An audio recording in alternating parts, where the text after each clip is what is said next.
जौन लोग के बीच हम बेटा विवाह गीत लेके आइल बानी। बेटा के सराहना हो जौन बेटा के विवाह में गावल जाला। सुनी लो बिल कैसा लागता।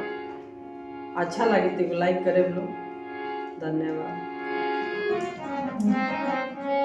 राही बाटे मालिन कुइया खोना वेली कुइया के की चटी माटी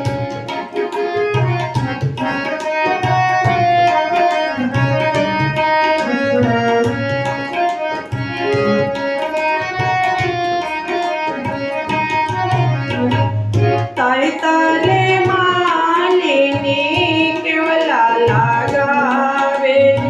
केवला के सीतला छाँव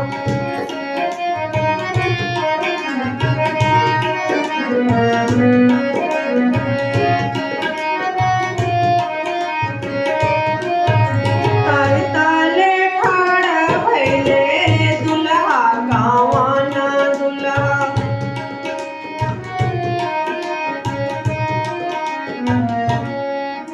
सासू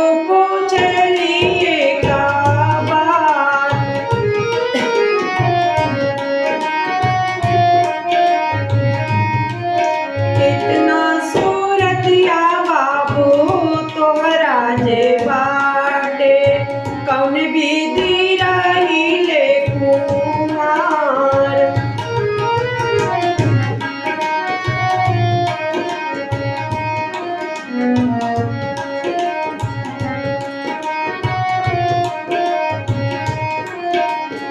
बाप मोरे कारिले दर दर बड़िया चाचा ज्योतिले पूरा खेत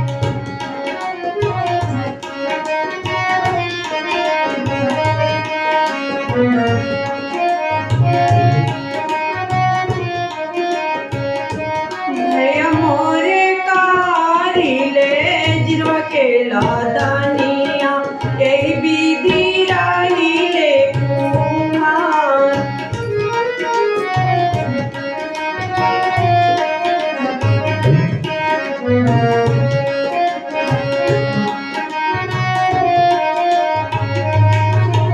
पाप मोरे छोड़िले दर दर बरिया चाचा छोड़िले पूरा खेत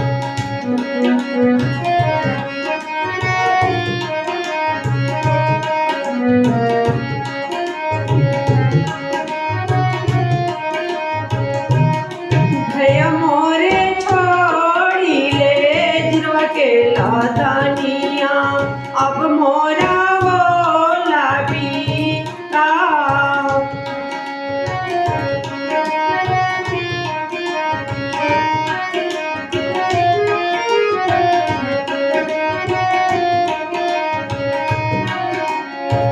राही बाटे मालिन कुइया खोना वेली कुइया के की चटी माटी कुइया के की चटी माटी कुइया के की चट माटी।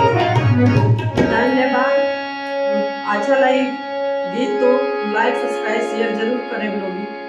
धन्यवाद।